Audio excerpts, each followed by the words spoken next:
Today on Live Daily News, a San Angelo man has been located after going missing, a car crashed into a house last night, and a local private school took home 2 state titles. I'm James Bellini, and this is Live.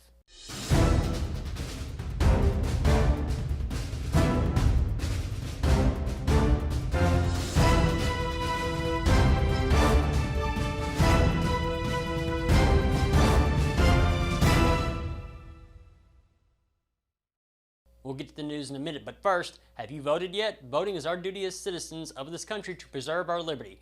Early voting in person is underway now until November 1st for Tom Green County. After you're done voting, stop by the always delicious Hoffman's Cake Cottage at 1 South Taylor Street in the Village Shopping Center for a free cupcake.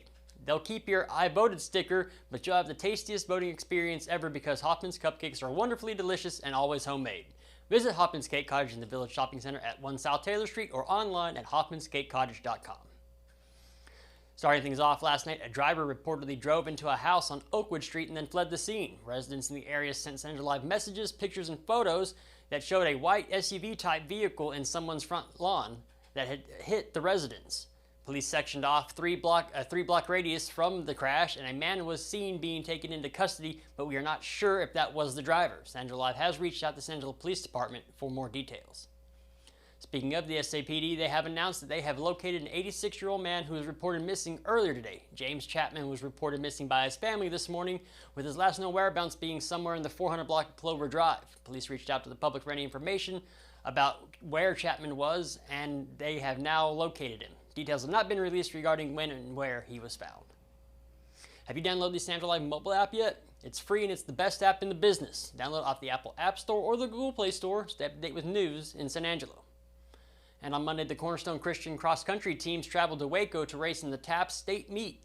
The Cornerstone Lady Lions team took home first place with 28 points, and David Solis won the boys individual with a time of 16 minutes 43 seconds. This is Solis' 4th state title for cross-country. As for the girls' team, Melissa Fowler got 4th place with a time of 13 minutes and 12 seconds, followed by Lorelei Bryant in 5th place, Hannah Brighton 6th place, and Madeline Skelton in 16th. And this weekend is incoming, and you can catch all the collegiate and pro NFL action at the Arklite Bar Grill inside the Clarion Hotel, located at 441 Rio Concho Drive. The Arklite has the largest video wall in West Texas, in addition to 20 other flat-screen TVs to keep up with your alma mater, your favorite team, or keep up with all the games for your fantasy team. The Arklite Bar Grill also has daily drink specials and specials from the kitchen.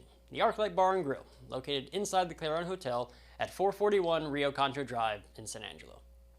And finally, into weather, we have a wind advisory in effect until tonight, and we possibly have some showers tomorrow night.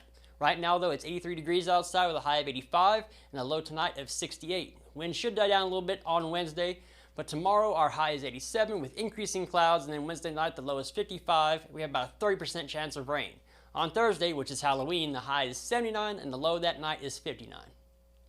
And when we come back, we'll have Hector Guevara at his press conference today, and then Josh Driskell with Goodfellow is here to talk about Santa Market Days. But first, a word from the Bass Bunch. $59,999 for a new Ford Expedition XLT. Get a full-size 3-row seating SUV for the family that needs a lot of room. Equipped with a moonroof, second-row captain seats, along with many more features, make it the absolute perfect SUV. You can only get deals like this at Jim Bass Ford, Houston Hart and Arden Road, or shop 24/7 at bassbunch.com, or use this QR code. Yep, the one on my shirt. All right, Coach, if you could just give us your thoughts about last week's game. I think the boys played well, man. We were obviously in a position to win a ball game. We just got to eliminate some of those mistakes and, tackle better. It's like the same old story. Got to tackle better. Turnovers, so we just got to clean that up. Yeah, kind of. What were your thoughts on the end of the game there? No, it's the way it happens, man. It's football. So yeah, that's the way it went. We're very fortunate to be part of that, to be in that position. So. How did you feel about the being able to execute the field goal there in the final seconds to get it there? I had confidence. I figured if we got to the 40-yard line, we had a chance. Yeah, you got a short week this week. Big spring coming to town. How has your week changed? Any different preparations or kind of? Obviously, we got to shorten it up a little bit. As far as giving kids enough rest. But other than that, preparations are still as go, and so yeah, it was a quick turnaround. Scheme-wise, how do you feel that you match up with Big Spring with them coming into We town? match up well. I think it's gonna be a good game. I think they're very physical, well-coached ball club, and I think we are as well. So we're excited for the game. How did you feel about you had some injuries, some key injuries? How did you feel about overcoming some of those? Our kids stepped up. So I was very, very excited for that. For our kids doing that. It's a loss. I mean, obviously we have some kids that have more experience, but we had some young guys step up, and so we're as coaches we're excited. Do you feel like after the game, you brought Pecos right to the end there, obviously to overtime? Do you feel like you're very confident in your team moving forward to the rest of the district? We want to take it one day at a time, but yeah, I mean, I think our kids play well, and they play with a lot of effort, a lot of pride. So yeah, I mean, we're always excited for a matchup.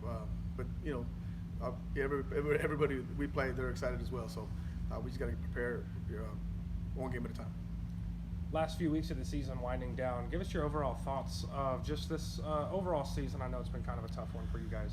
It's been tough, but we've been very fortunate that we've been in almost every ball game. We have to eliminate mistakes, and for being a young team, we're excited. Our kids grew up a lot faster than we thought that they were. They rose to the challenge. That was never a question. We knew the kids were going to play tough, and their effort was going to be there. It's just playing the game and understanding the game.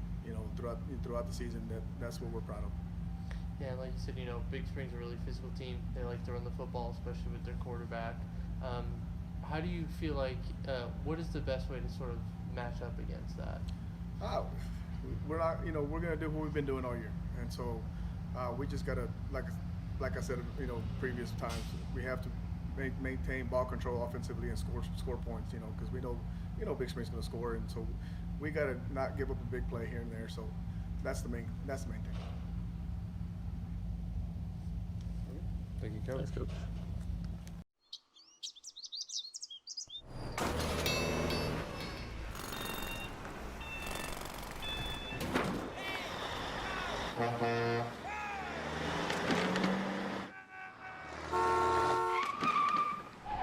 It's hard to believe how reckless some people can be and how hard they fight against real victims. You need a partner who consistently beats the Giants and who will never, ever flinch. Welcome back, everybody. James Bellini here with Josh Driskell, Director of Arts and Crafts at Goodfellow Air Force Base. Mr. Driskell, how are we doing today?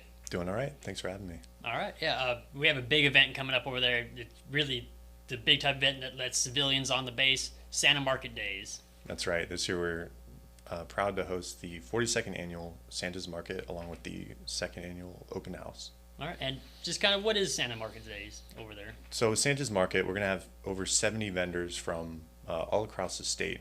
They're going to be selling all kinds of handcrafted goods, everything from Christmas decorations to metalworking items and even artisan dog treats. My aunt and my niece went out there last year, and there were towels and Oh, yeah. Cutting boards and just everything that you can think of. Yep. What gate you call it? The Crash Gate earlier. It's off of South Chadburn there. That's right. So the event is going to be on 23 November. It's a Saturday, just about a month from now. And it's going to run from 10 to 5. The entrance is going to be on South Chadburn, just past our South Gate. Is it that last gate to get into Goodfellow down there before that curve? That's right. Okay. There are going to be signs everywhere all along that road. No, and y'all were really good about having people out there last year too, directing people on where to go, where to park. Right. So, and what's the open house about?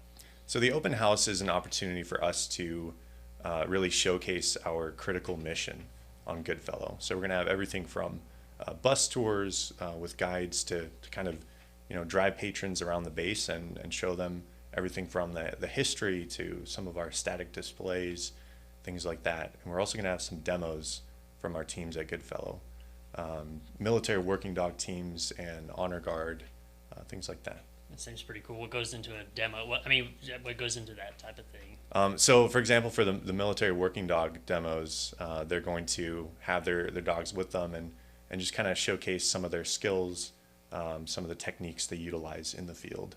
All right. And back to Santa Market Days, is Santa going to be there this year? Yes. Santa's right, going to be good there. deal. He's actually going to be riding in on a fire truck. And then after that, kids can take pictures with Santa for free. Okay. Did I miss anything?